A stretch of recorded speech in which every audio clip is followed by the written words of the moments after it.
नई स्टोरी जीदार कमोद के नाल मैं हाज़र हाँ। फियाज साहब ने साढ़े नाल मौजूद, इन्हों का माशाअल्लाह बहुत वसी कारोबार है इत्थे और बड़ा अच्छा इन्हों का जोड़ा इन्होंने आवाम की खिदमत वास्ते सेल लाई है।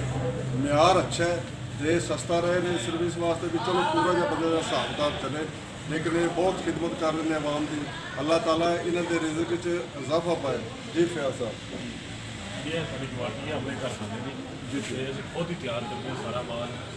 ਅਸੀਂ बिल्कुल डिस्काउंट ले रहे हैं। बाहर 50 रुपये की सेल लगा 50 का प्रॉफिट रख। उस अलावा इधर बिस्काना आ जाती है वाटर प्रूफ पिज़्ज़ा, उस अलावा क्या मरदाना आ जाती है वड्डी वाटर प्रूफ। ये फुल डिस्काउंट दे रहे हैं। सेलां हर चीज़ से लगी हैं, ऊपर लिखे हुए रेट। उस अगे उस तो सस्ती जी है नाल आ रही है, उस तो सस्ती है 650 रुपये का पूरा डिस्पले, जोड़ा मर्जी है ले लो। ये सारा असं ले रहे हैं उस रेट पर, सिर्फ अपना कारखाना आवाम की खिदमत कर रहे हैं। फियाज साहब कितने अपना सर करना है? जी शफकतबाद जी शफकताबाद माशाअल्लाह कितने की लेबर लगी? लेबर हैं कुछ 7-8 बंदे हैं। जातर वगैरह ने ये लाहौर तो ये लाहौर तो आ रही है। लैदर के भी माल तैयार हो रहा है अपना? जी लैदर के बीच में तैयार हो गया अपना दूसरी साइड पर बहुत सारे ये अपना सैंडल वगैरह भी या बांधी है सारी? सब कुछ बाकी बन कुछ चीज़ां सी प्लांट ਦੀਆਂ ਜਿਹੜੀਆਂ ਲਾਹੌਰ ਤੋਂ ਅਸੀਂ ਰੈਡੀ ਕਰਵਾ ਰਹੇ ਤਿਆਰ ਕਰਵਾ ਰਹੇ। ਇਹ ਜਿਹੜਾ ਪਲਾਂਟ ਤੁਹਾਡੇ ਕੋਲ ਖੀੜੀ ਜੁੱਤੀ ਦਾ ਉਹ ਤੇ ਹੁਣ ਗਰਮੀਆਂ ਵਾਲਾ ਨਾ, ਇਹ ਉੱਤੇ ਲੱਗੀ ਹੋਈ ਇਹ ਆਪਣੇ ਕਾਰਖਾਨੇ ਦੀ ਇਹ ਵੀ ਸਾਰੀ ਆਪਣੀ ਬਣ ਰਹੀ ਹੈ? ਸਾਰੀ ਆਪਣੀ ਬਣ ਰਹੀ ਮਾਸ਼ਾਅੱਲਾ ਜੀ ਮਾਸ਼ਾਅੱਲਾ, ਜ਼ਬਰਦਸਤ। ਹੈ। ਇਹ ਸਾਰਾ ਹੋਲਸੇਲ ਰੇਟ ਤੇ ਦੇ ਰਹੇ, ਸਿਰਫ 30 ਰੁਪਏ ਦਾ ਹੀ ਪ੍ਰੋਫਿਟ ਹੈ ਸਾਡੇ ਕੋਲ, ਅੱਛਾ, ਸਿਰਫ 30 ਰੁਪਏ।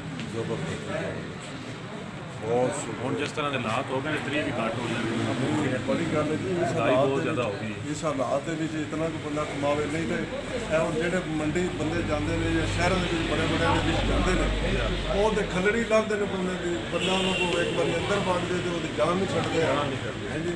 और मैं खुद भी इतों मेरे ख्याल 4-5-6 जोड़े मैं लै गया और बड़े रैत मतलब कि मिले ने। फिर साढ़े पिंड भी बंदे काफ़ी तुहाडे कोल लै के गए ने जी। ਅਸੀਂ ਪੂਰੇ ਪੰਜਾਬ ਜ਼ਿਲ੍ਹੇ ਨਾਲ ਚੈलेंज ਕਰਕੇ हर चीज़ डिस्काउंट दे सकती है, फैक्ट्री रेट पर दस्तियाब है। जितना भी इत्थे माल का सारा जो ना फैक्ट्री रेट पर दे रहे हैं।